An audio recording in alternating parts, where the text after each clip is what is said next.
This is an interview with Mrs. Samuel R. Glogower, a prominent leader in the metropolitan Detroit community. In connection with the 75th anniversary celebration of the United Jewish Charities and the 50th anniversary of the Jewish Welfare Federation, these organizations have undertaken to record the memories and experiences of a number of community leaders which highlight developments in the organized Jewish community. This interview with Mrs. Glogower is being taped in her home in November of 1975. The interviewer is Mary Baroff.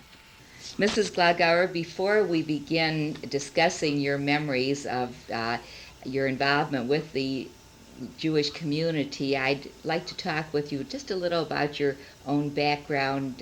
Could you tell me a little bit about yourself, when and where you were born? Yeah, I was born in New York City, June 27th, 1884. You don't have to emphasize the year. Okay. And my parents had come from, they both lived in what I would call today the suburbs of Frankfurt, Germany. As a matter of fact, I visited the house where my father was born, which was just 5 miles outside of Frankfurt. So my father came to this country, I don't know the year, but as children, he told us many stories of Civil War times. So he must have been here during some of that 61 to 65 period. And what brought them here? Well, it's hard to say. They never mentioned it. But my father became a very patriotic American. He thought more of his American citizenship than almost anything else. And his early purchases, when he was able to make them, were histories pertaining to the United States and to liberty-loving countries, published in German because at that time he wasn't proficient in English. So we had the history of France, and we had the history of the American Revolution, which I turned over to the public library when I no longer had shelf space for them. My education, I went to grade school, 8 grades, and high school. At that time, I wanted to become a teacher, but St. Louis, Missouri, where we had moved when I was 5 years old, had no teachers' college at the time, but they had a normal course that you entered for the full 4-year term, which was a very stiff course and included, besides the regulation subjects, many that were useful in teaching, pedagogy, and that kind of thing. So although I was not a graduate of college, I had the equivalent, at least they presented it that way, of an education. And when I graduated, I was a graduate teacher, and became one in the St. Louis public schools until my marriage in 1914. I taught for 12 years. I had one brother and 2 sisters, and we all lived at home. My brother became older. He was the oldest, and he finally went into business in New York City. My sisters followed the same profession. They both became teachers and taught in the St. Louis public schools. And later, when I moved to Detroit, the one sister with whom I still live, we still live together, Minnie Rand, she's the youngest in the family, she was eligible to teach in the Detroit public schools, so she taught in the Detroit public schools. I married in 1914 Samuel R. Glogower, Glogower. My husband's family lived in Louisville, and he had worked out of Louisville and was finally transferred to Detroit, Michigan What was by his firm, Oh, okay. Johnson & Johnson, the manufacturing surgical supplies. And he remained with Johnson & Johnson until his death in 1937. Let me ask you. Oh, okay. Go ahead. I came to Detroit when I married. My husband had been here for 2 years, and we married in 1914, and I came back with him to Detroit, and we lived in Detroit. That's why I came to Detroit. Uh-huh. Now you want to ask? Yeah, us. I wondered how and when you became interested in social issues and in community affairs. Well, I became interested really in social issues in my high school days. I was exposed, if you want to call it that, to very unusual teachers. I was very fortunate. I had an unusual group of teachers. And social problems were often discussed, although apparently they had no connection with the subject that we were learning. And the school in which I taught had as a principal a brilliant woman who had come from Boston.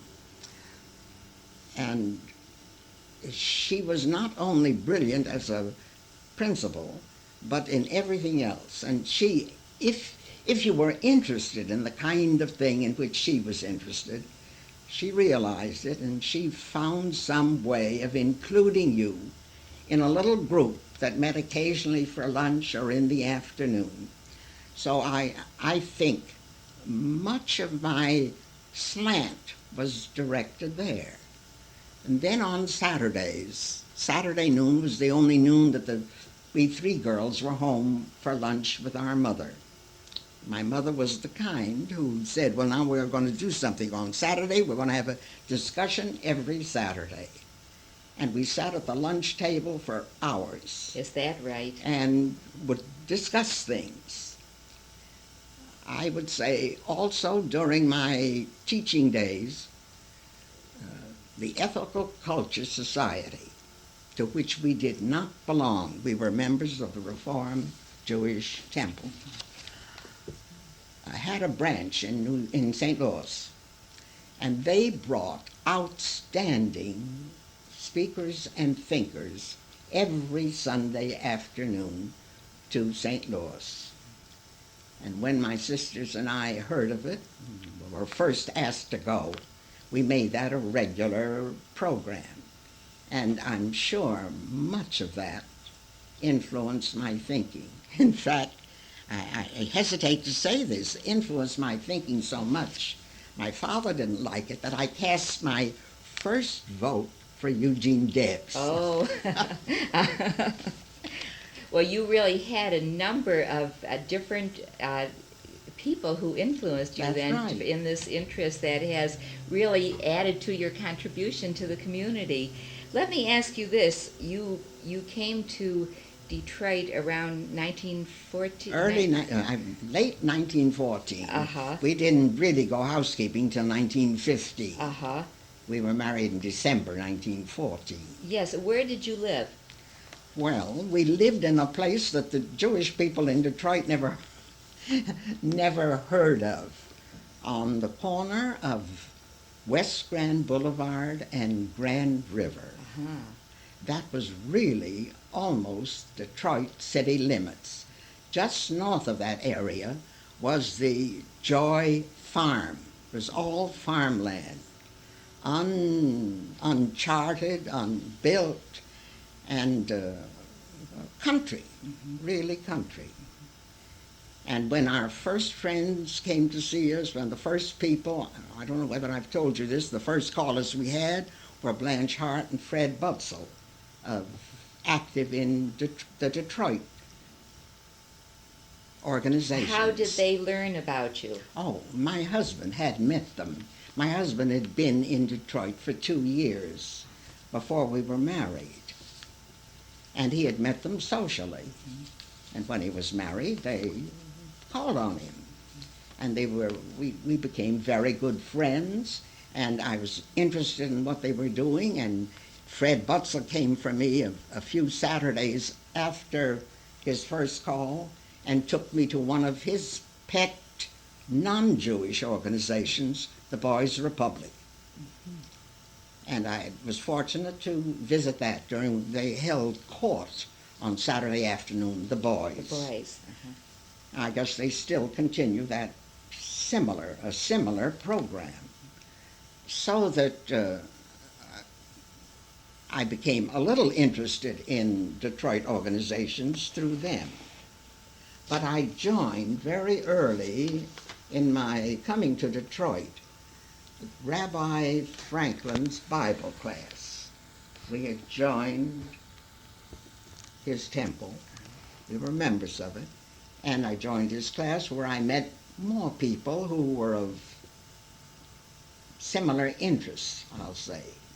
And I also joined what was then the Jewish Woman's Club, which was an organization of women founded by Mrs. Ida Ginsburg long before my time, and had a program in which I was interested. In fact, her sister, Miriam Goldman, was one of the people who influenced me to become a part of the Jewish Women's Club. I see. I joined the Jewish Women's Club. I didn't join the Sisterhood of Bethel. I said, I can't join too many organizations. And I think the council has more than I'm interested in. What were some of the things, were some of the programs at that time that interested you? The programs that they had were, what shall I say? Well, the one program in which I became active was what they called their penny lunch program. They went down to the old Bishop School in Detroit and furnished and served a penny lunch.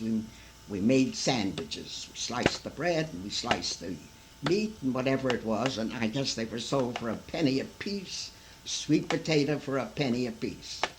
Well, the Jewish Women's Club carried that on so long until they got the Detroit Board of Education to institute lunchrooms in the public schools. Is that And so then- true? This was actually an influence for this program. Oh, definitely. There's no question about that. And then the Detroit, the Jewish Women's Club gave it up. Now, the Jewish Women's Club had many good workers, many active workers. Who were some of the people Mrs. Max May, well, I've already mentioned Miriam Goldman. Mrs. Max May, Mrs. Joseph Wilt, Miriam Goldman, Mrs. Henry Krolik, Sr., that was Ida Krolik. She also was a past president of the Jewish Women's Club. Then when Mrs. Max May came in, and Mrs. Joseph Wilt, but mostly Mrs. May was very anxious that the Jewish Women's Club should become a part of the National Council of Jewish Women. The Jewish Women's Club was older, much older. The Council of Jewish Women was formed at the Chicago World's Fair. I think that was 1901 or 2, by Hannah Solomon, and was a national organization. And Mrs. May would say, when you go away in the winter, you go away in the summer, you meet women who belong to the National Council of Jewish Women. They don't know anything about the Jewish Women's Club. The Jewish Women's Club was a local group, is that? That was a local Detroit group. Yes. Well, then there was quite an argument and a discussion. Shall we join? Shall we not join? Well, finally, Mrs. May and Mrs. Joseph Welch, who were the leaders for joining, won out. And the Jewish Women's Club became the Detroit Section National Council of Jewish Women. I see. And has had, I would say, a very successful career as a council. And Mrs. Joseph Welch became a national president of the National Council of Jewish Women. Yes. She was local first and then national. And Joe Weiner did the same thing. She was local and then she became a national president. And let me ask you this: what were once the Women's Club became the Council of Jewish Women? What would you say were some of the projects that have really interested you in through the years that the council has participated in? What contributed? What were some of the projects that have interested you? Well, the one which interested me most was the formation of the Young Women's Hebrew Association, the Council of Jewish Women, the Jewish Women's Club. It happened almost simultaneously at the end of the war. The end of the war, Detroit had had a war chest, of which Mr. David Brown was the head. And at the end of the war, all the debts were paid.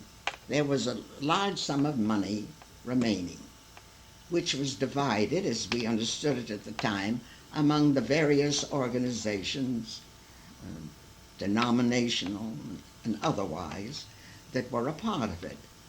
And the Jewish Women's Club, that's before it became a council, received, through Mr. Brown, a sum of money large enough to buy the home at 89 Rowena, which is now Mack Avenue, not far from Woodward, which we operated first as a home for girls who were stranded in Detroit, who had been brought here as war workers in munition industries. And that same pattern was true all over the United States. Here were these girls, and there wasn't enough housing for them. Well, we opened this house, and it was very successful. Plenty of girls who wanted to live there, and finally they wanted some programs planned for them. And so we took care of that. Programs were planned for them. Was this largely for Jewish girls, or was this a non-sectarian No, it was for Jewish girls. It was for Jewish girls. It was definitely for Jewish girls. And there were a lot of because there was the Young Women's Christian Association, who took care of the non-Jewish girls. And there were a lot of Jewish girls who worked in the munitions industry. Yes, Is that so? All over. All over. And nationally, they had that problem much more seriously than we did in the cities. At least the cities had something to base their work on. But you had to go out into the communities that sprang up overnight, and you had to make the facilities. Well, we finally added, we didn't have boy membership, but the girls wanted dances, and they invited their boyfriends. So we had the boys come. And the boys were quite an acquisition. And one of them said to me one day, "Oh, Mrs. Glogower, why don't you have something for the boys? Why don't you? What we need is a lesson in table manners." Did I tell you this? No. And I said, "Well, that's interesting." He says, "Yes, I don't know how to eat soup." And I said, "You shall have a class in table manners, and what's more, I'm going to teach it myself." And that's what you did. Yes. So that's one thing that the boys, we did for the boys who wanted it. And later, we turned the garage in the rear of the building into a little theater, and we had dramatics. We put on little shows just for the group, nothing for the public. And we continued to expand the program. Let me ask you this: you were very involved with this program. What was your job? What did... I was head of the Young Woman. I was chairman of the Young Women's Hebrew Association committee I see. of the Jewish Women's Club, and that was transferred to the Detroit section, National Council of Jewish Women. And as chairman, I had that responsibility. How long was that home open? Do you recall? How long was it? Was the home was the building open that on Rowena? How many years? Yeah. I'm sorry, I don't Yeah. know. But I think it could be looked up, but it must have been from the close of the war.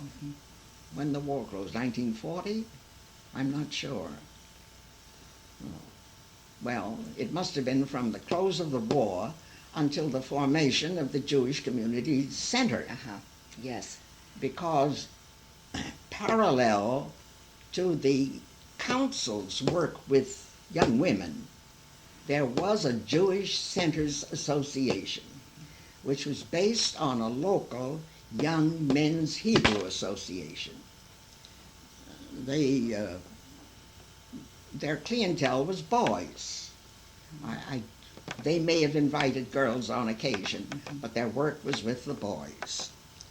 They with the boy population, we with the girl population, were, I will say, serviced, if you can call an organization being serviced, by the National Jewish Welfare Board, with headquarters in New York City, which is the organization that services Jewish community centers and all army work, all Jewish army work. The chaplaincy service was a part of their responsibility. They were formed at the time of the First World War. Now, Louis Kraft, who died this past year, was the founder of the National Jewish Welfare Board, and a remarkable man and a wonderful social worker.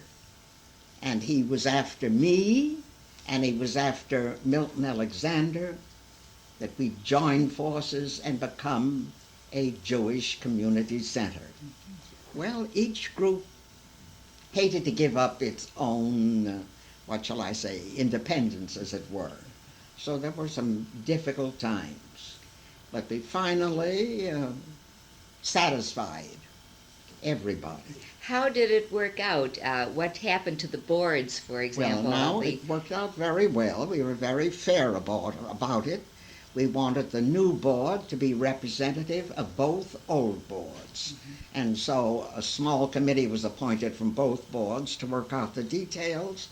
And they decided that so many members from each board would have the right to decide on who on the membership.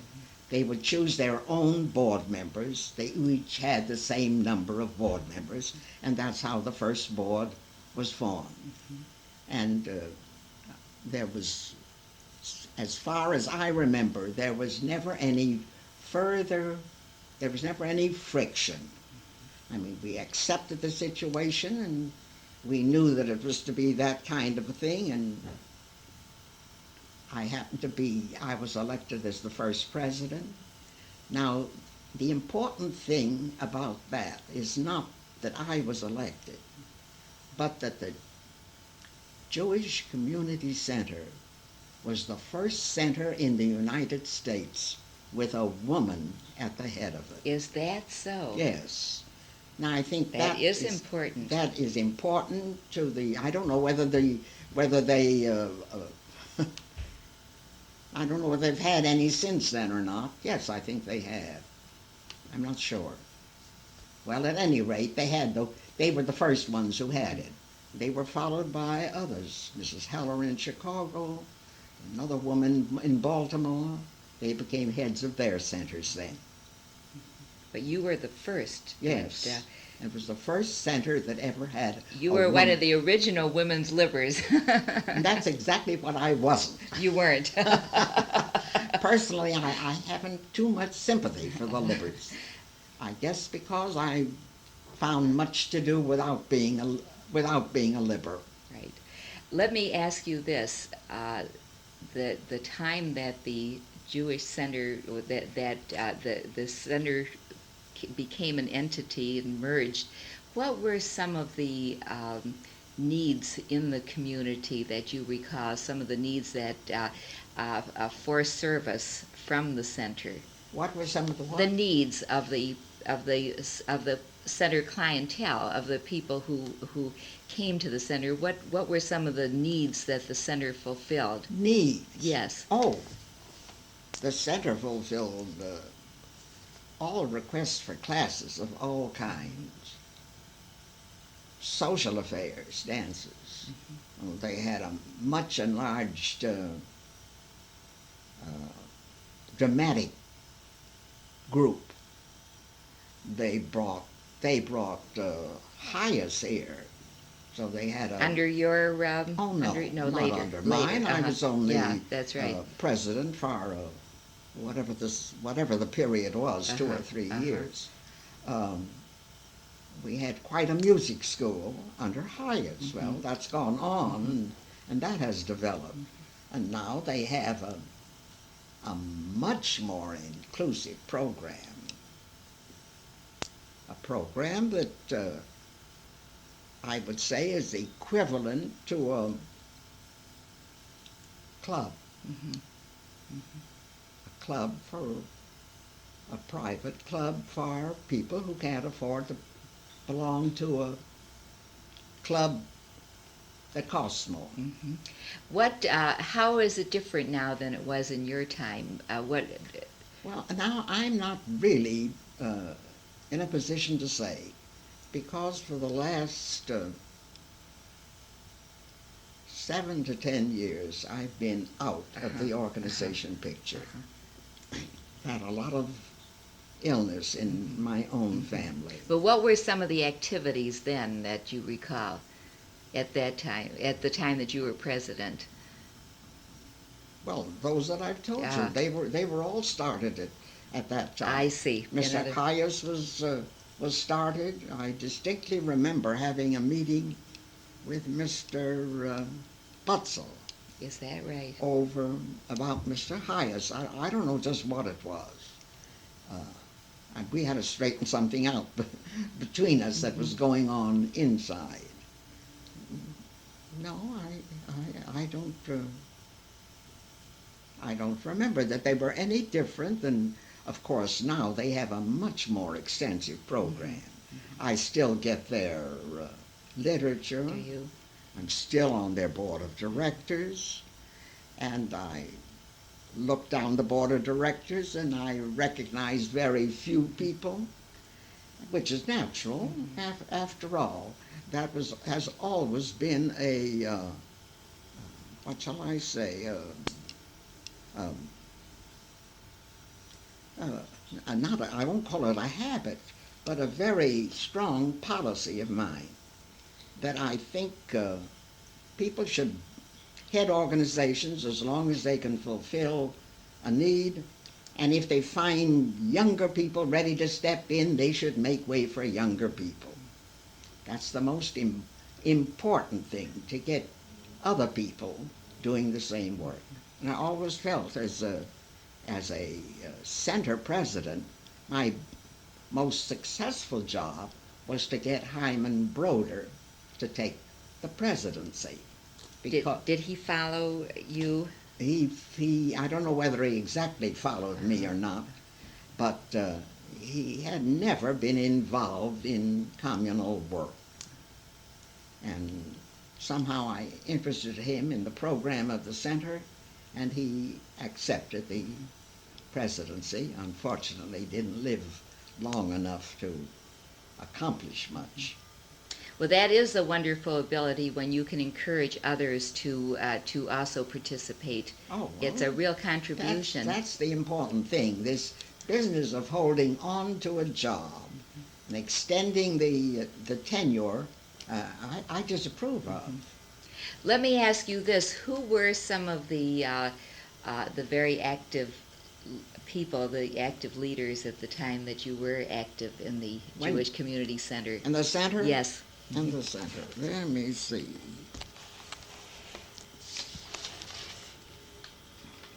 Well, Milton Alexander, of course, because he had been head of the Jewish Centers Association. Uh,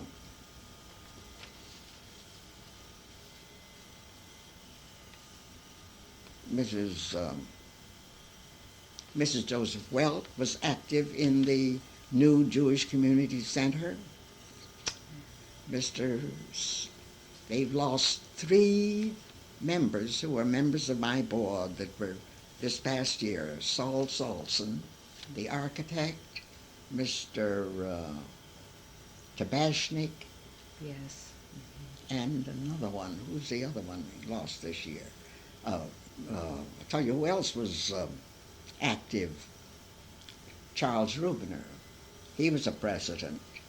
The other Rubiner, his older brother, Samuel? Sam Rubiner, he was a past president. Well, he died. Henry Myers was a past president. Well, I think I have the more recent ones who are presidents of the center. Of course, they have them all. The Yes, center has them yes, all. They're all yes. strung up on their wall. They had a very active board always, and a very good board. And I tried to think of some problems, because you would ask me something about problems. Well, there was one problem at the beginning. The board was made up of Council of Jewish Women's Club women and men from the Jewish Centers Association. They came from varying religious backgrounds, with varying, ideas, naturally. And one of the first problems was the Saturday opening or closing. And it took a while till we resolved that. And Jewish centers throughout the country each one has its own decision on it. How did you resolve it? I think at the time we closed on Saturday. We did have a Onyx Shabbat once in a while. We could have a social afternoon, something that, I guess it differs from work. Whatever it was, we answered whatever was necessary in having the kind of an entertainment that we could have. Now, I don't even know now what the Jewish Community Center does about Saturdays. I'm sure they must have some activities. I believe the health club is open. The health club, that's just what I thought. I believe And now so. that they're going to have a tennis club, they're certainly not going to give up. I won't answer for them, but I don't imagine that they are. So that's one of the changes that has taken place, and one of the Oh, issues yes. that... So those are changes that have taken place. Were there any other issues that And you... the changes, they've made changes in board of directors. I'd say that the whole community has undergone that change.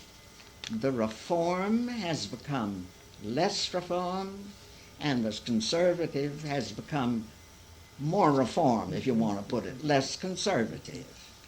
And it has influenced all those groups to work together. When I first came to Detroit, there was really, I hate to use the word, but there was almost a feeling of enmity between the two groups. That was in 1914.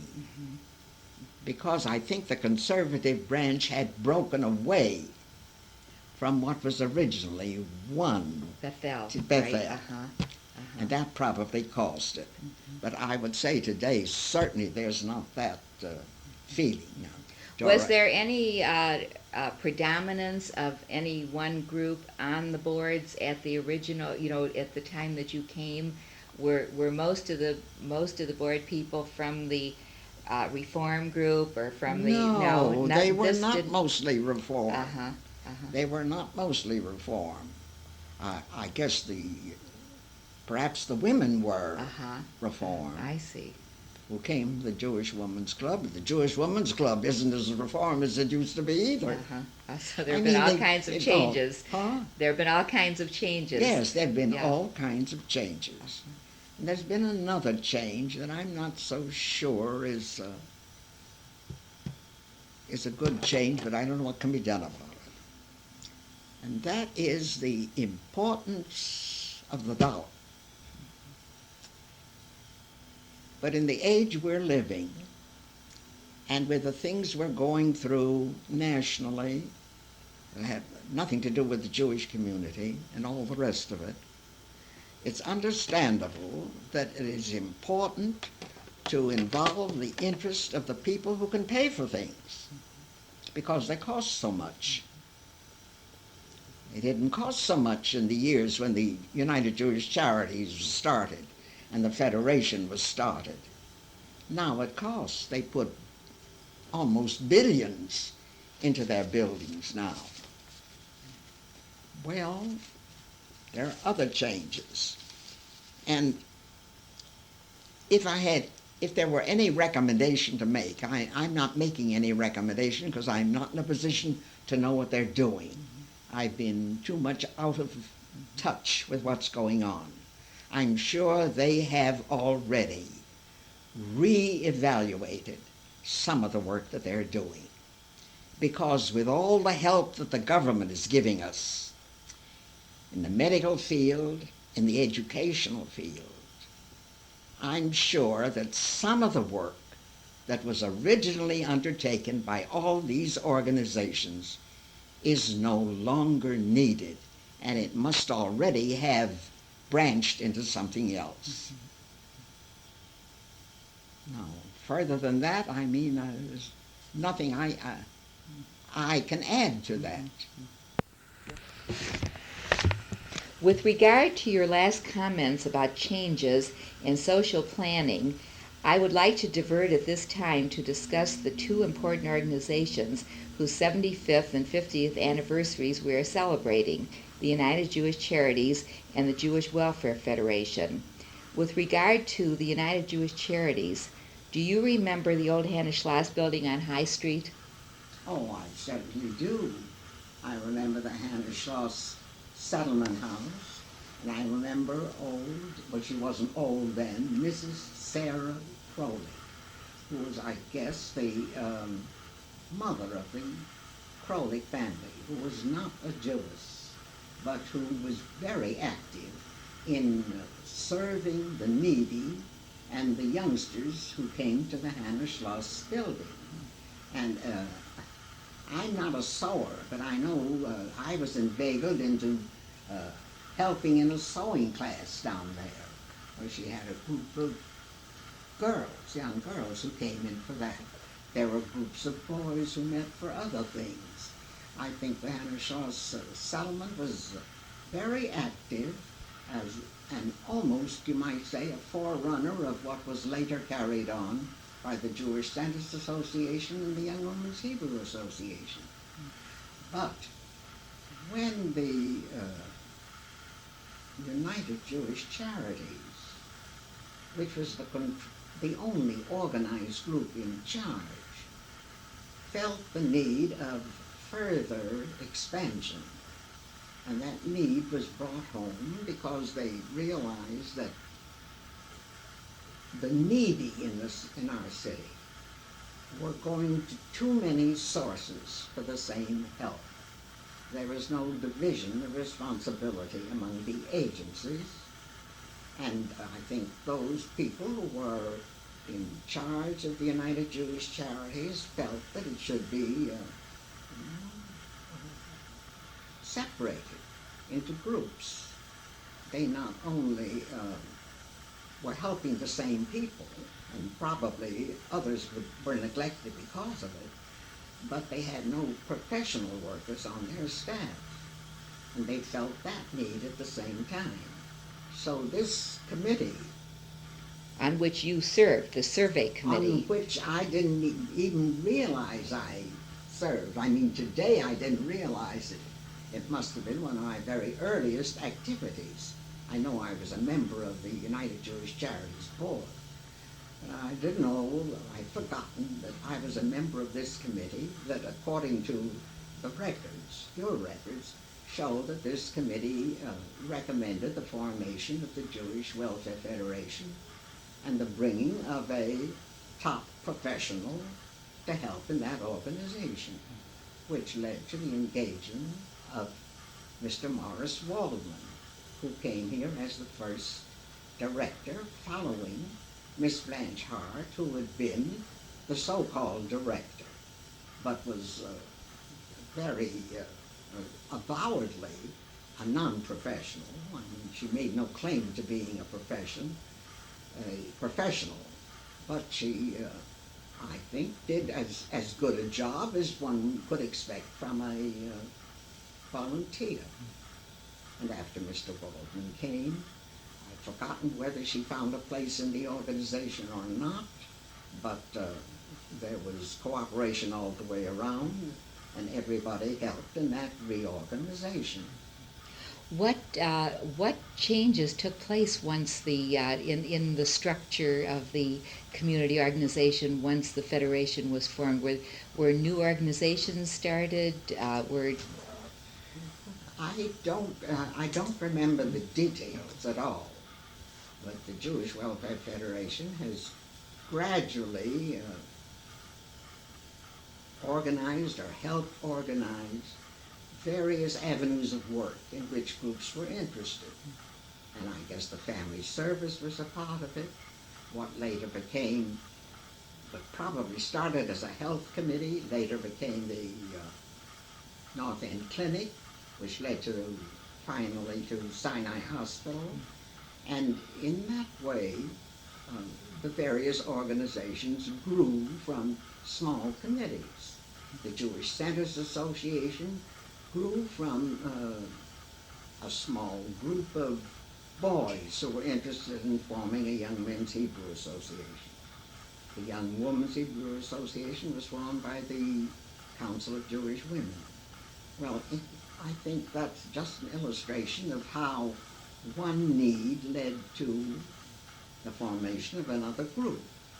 And the community structure, in its added sophistication, was more able to plan and to take this on, probably. Yes. Yes, and a little later then came the unified fundraising, which of course was a big step forward. When did that begin? Do you the date? I don't know. Probably started Mr. Waldman's time. I don't know. Mm-hmm. It started on the non-professional, the volunteer who was very active in it was David Brown, who headed the first fundraising campaigns that went on. Mm-hmm. And then the Federation unified fundraising led to the total community unified fundraising. And the Detroit Community Fund and the Detroit Community Union were formed. And the Jewish Welfare Federation became a part of both those organizations. Let me ask you this. What has been your role with Federation? I think I was just a member of the board. Mm-hmm. I wasn't anything but a member of the board, and I was probably on some small committees that were organized for a specific purpose. I don't remember. I'm afraid it's too long ago for me to remember the details. Uh-huh. Were you active with the fundraising for Federation? Oh, yes. Uh-huh. Active with the fundraising, and in fact, at the bottom of The present Board of Directors of the Jewish Welfare Federation is the name of Miss Esther Prussian, who served as the first secretary for fundraising. And we as volunteers worked with Esther Prussian. She would remember all of that. And today she's no longer able to be active, but I think everybody has recognized the contribution she made in the past. Esther Prussian was interviewed for this group of interviews. Yes, yes. Were you also active with the women's division? Was I active? Were you active with the women's division? Oh, yes, certainly I was active in the women's division. I think, as I remember, my memory isn't too good on that score, and I don't want to give misinformation, but I think Mrs. Joseph Welt and I were the first co-chairmen of the women's division of the Jewish Welfare Federation. Now, Esther Prussian can confirm that or correct it. She probably has more vivid recollections of it. I think that's the way it was. Then you were there right at the time of its formation. At the time of the unified start, at the time of the start of unified money raising and unified money raising for the whole non-Jewish community as well, when the community organizations were formed. The big gifts and a general solicitation when you ring doorbells and are assigned certain neighborhoods and you try to cover it.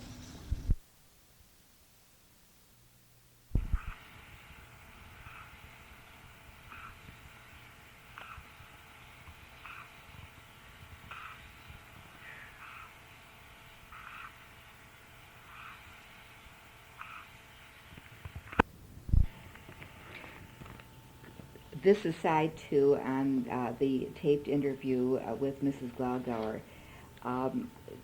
Could we talk a little bit about some of the lay leaders in the Jewish community that you remembered well, Mrs. Glogower?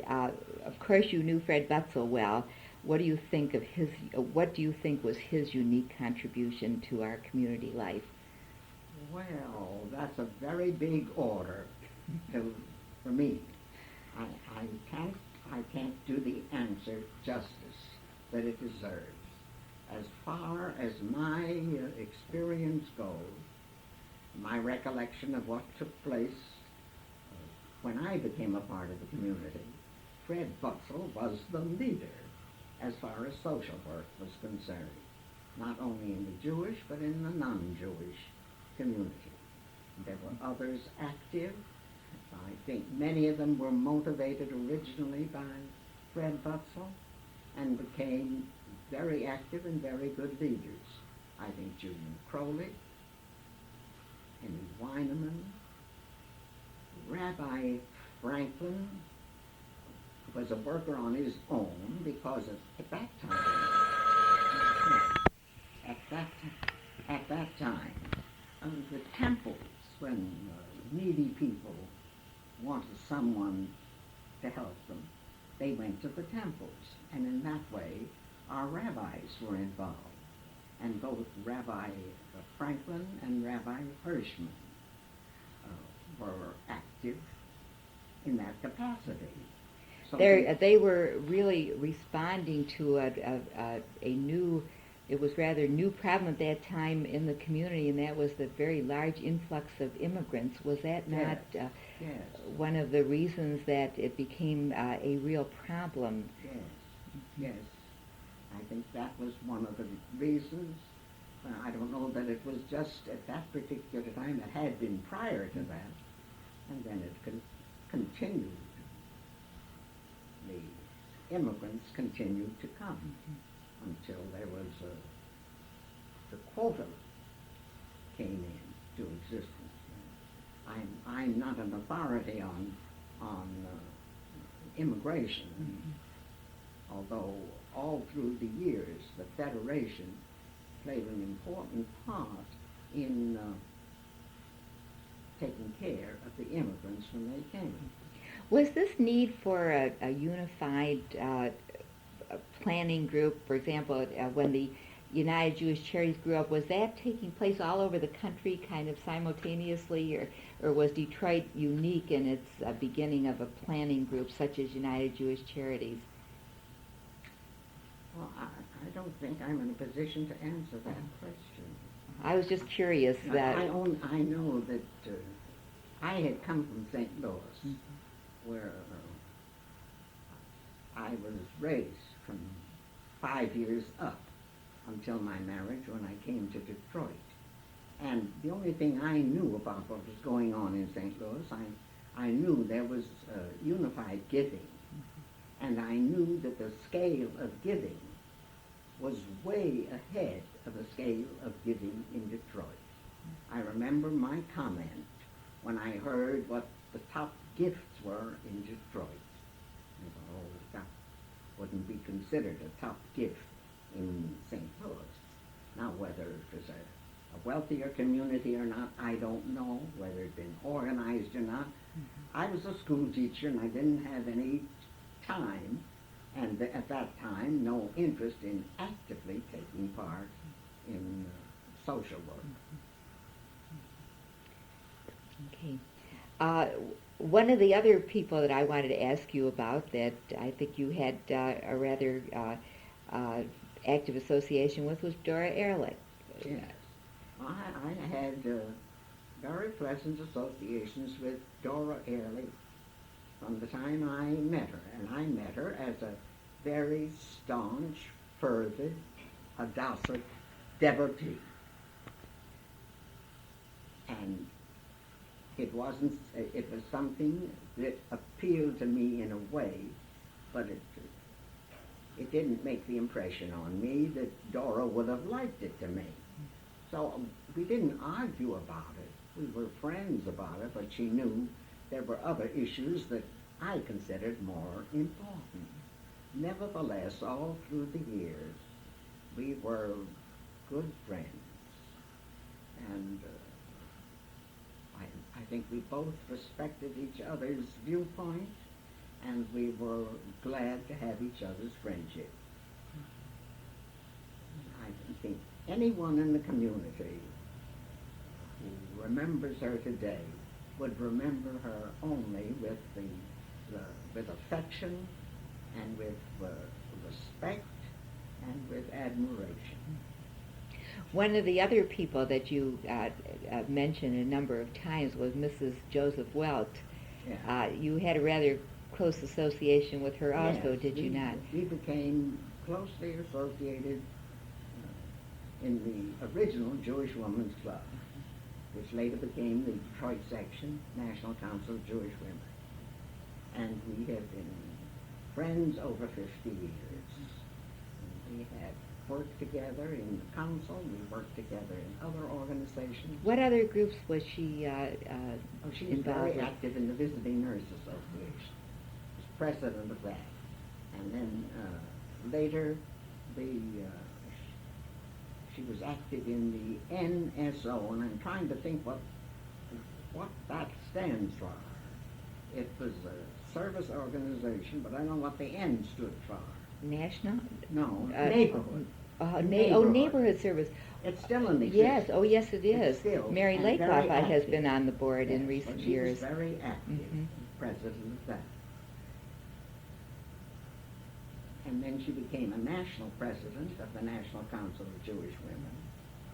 Well, between that and the visiting nurse, her whole adult life was devoted to those organizations. We've really been very fortunate to have so many outstanding people among the doers in the Jewish community. Is that not true? I think so. Mhm. Yes. Let me ask you this. What about some of the professional people? Who are some that stand out in your mind Well, among the professional leaders? Well, of course, first I started with Waldman and then his successors. But I wasn't as close in my work with them. I think when Mr. Sobolov came as executive director, he made a big impression on this community and was very successful as a social planner and as a campaign planner. He's retired now. Now let's see who else. Mr. Silver, who was head of his family service. Yes, it was the Jewish Social Service Bureau. Jewish Social Service Bureau. Who was the other head of the clinic? Who was the professional head? Selma Sampliner. Sampliner, Miss Sampliner.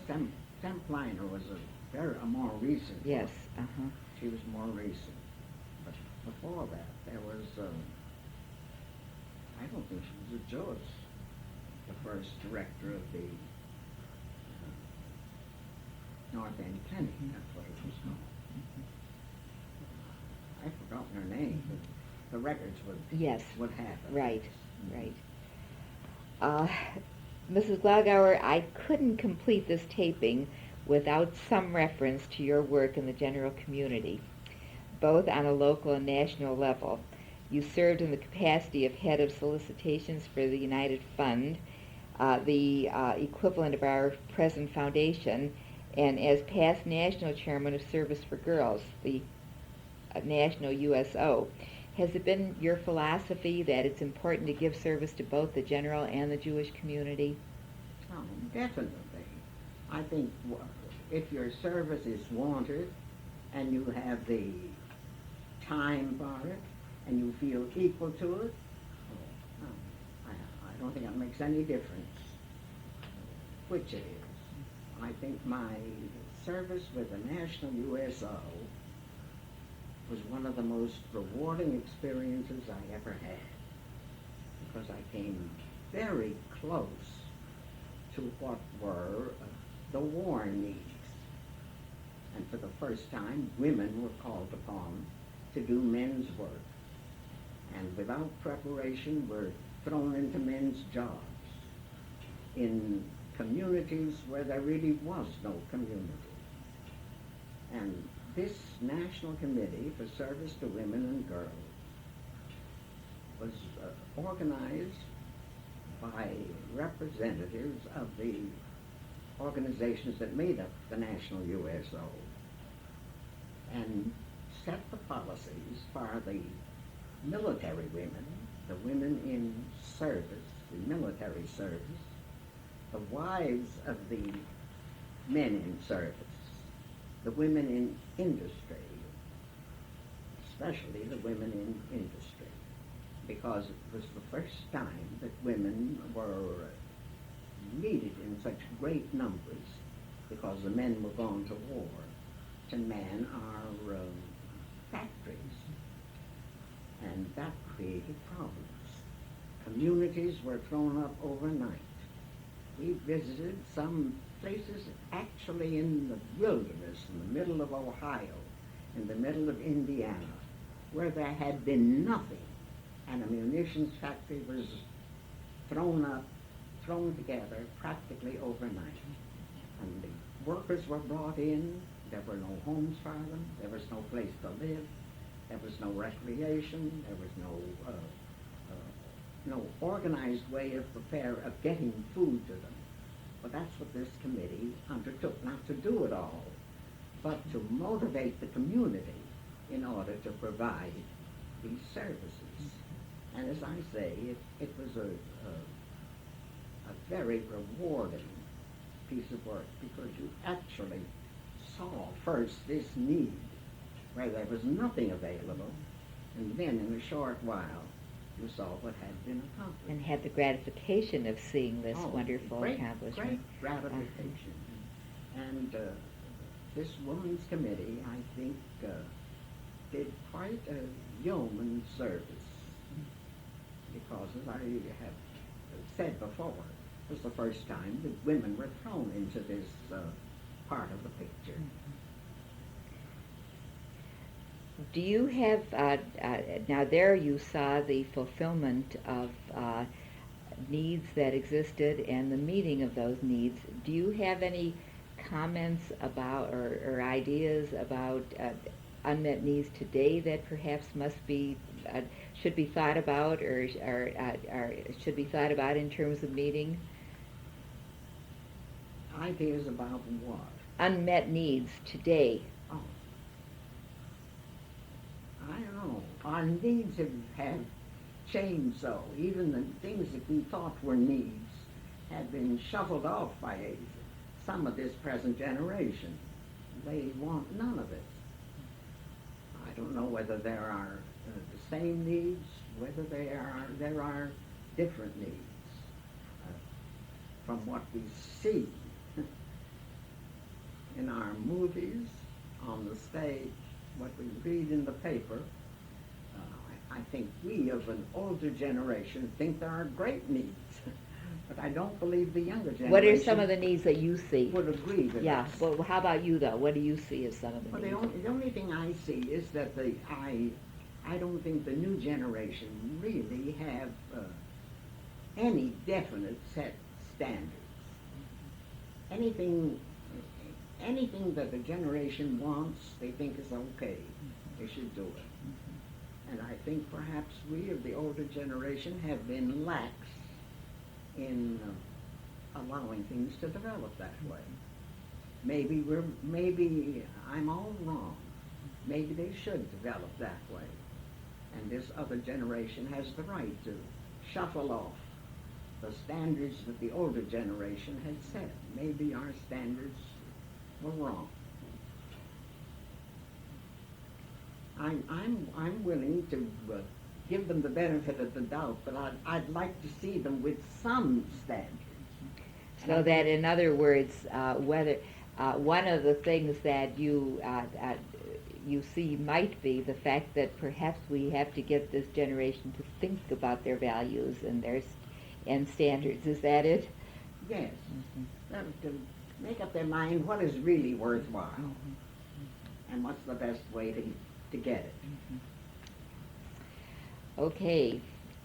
We'll have to see what we can do about it. Well, I won't worry about it. Okay. Mrs. Glogower, I thank you. It has been a real pleasure to interview you and to have this tape for our archives. And thank you very much. Well, I've enjoyed it. It's brought back to me the recollection of many happy hours, and I'm grateful for having had them. And will bring to others some sharing of your memories. Well, and this may be one of the ways of reevaluating our standards, to look back and really see what some of the accomplishments have been.